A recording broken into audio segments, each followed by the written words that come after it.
absolument. Ça nous amène donc au mois d'août. Au mois d'août, une grande première, en fait, dans les tribunaux. En fait, c'est la première fois, Ludovic, que la Cour va appliquer la fameuse alinéa, le deuxième alinéa de l'article 1080. Enfin! Exact, incroyable. Ça faisait des années qu'on attendait ça. On ne l'avait jamais vu au Québec. On l'avait vu une fois en Ontario, je me souviens, il y a à peu près 6 ou 7 ans.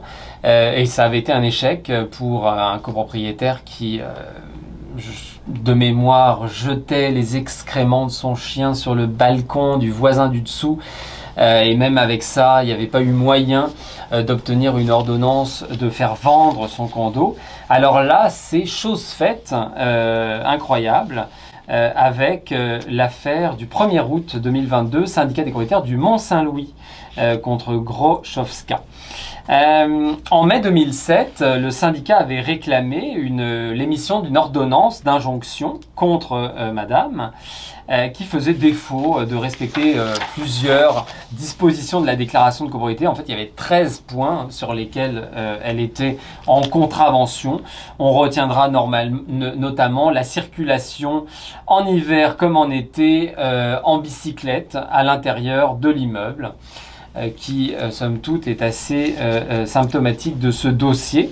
Et donc, une ordonnance d'injonction avait été prononcée en 2011. Alors, après ça, silence radio, jusqu'en 2015, où là, les frasques de madame, malheureusement, recommencent. Et là, eh bien, le syndicat retourne devant la Cour et utilise ce fameux alinéa 2 de l'article 1080 en disant « Eh bien, nous avons préalablement obtenu une injonction.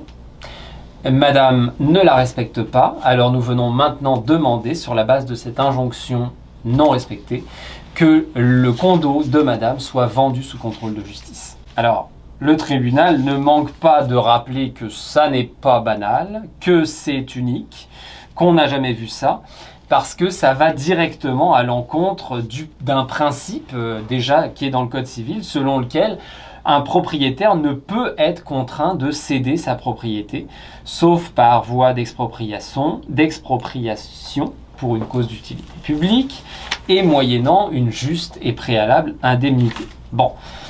Alors, l'article 1080 alinéa 2 est une autre exception. Et le tribunal arrive à la conclusion que les critères de préjudice sérieux et irréparable sont rencontrés et que on ne peut pas dire au syndicat d'attendre de nouveau et de donner une nouvelle chance à madame de changer son comportement.